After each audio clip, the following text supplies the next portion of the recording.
La direction départementale du cadre de vie et du développement durable atlantique a servi de cadre dans la matinée de ce mardi 14 août 2018 à la cérémonie de lancement de l'atelier de validation du rapport pays 2018 de la Convention des Nations Unies sur la lutte contre la désertification. Présidée par le secrétaire général adjoint du ministère, la dite cérémonie a connu la présence des experts en la matière et le représentant du directeur général du Fonds national pour l'environnement et le climat, qui d'ailleurs a eu le mérite de souhaiter la bienvenue aux participants. Je voudrais encore remercier les participants et je voudrais vous demander de fouiller et de nous permettre d'avoir un document qui soit donc à la hauteur des attentes des partenaires techniques et financiers et du secrétariat de la Convention.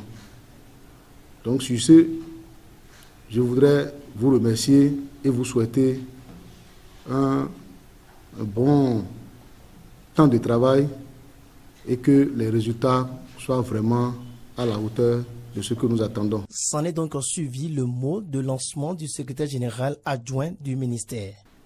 Je ne saurais terminer mon propos sans exprimer mes sincères remerciements aux partenaires, en l'occurrence le secrétariat de la Convention sur la désertification et le Fonds pour l'environnement mondial qui appuient les pays dans l'élaboration du rapport. Mes remerciements vont surtout au projet ProSol de la coopération allemande qui, dans le cadre de la coopération bilatérale, a apporté son appui technique et financier au comité d'élaboration du rapport pays. À vous tous qui collaborez, de près ou de loin, à l'élaboration du rapport, je dis merci. Vous n'avez donc pas été identifié par hasard. Si vous êtes ici, c'est que vous avez la capacité d'apporter un plus à ce rapport. Alors, je compte sur vous.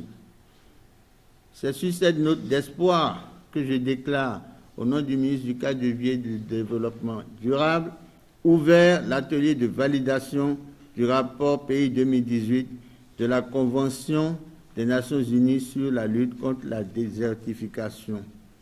Plein succès à nos travaux. Il faut rappeler qu'au cours des travaux seront présentés le rapport pays et la méthodologie de calcul de la proportion de terres dégradées et des cadres édictés. Vivement que les observations qui seront notifiées soient prises en compte pour une protection beaucoup plus efficace de notre environnement.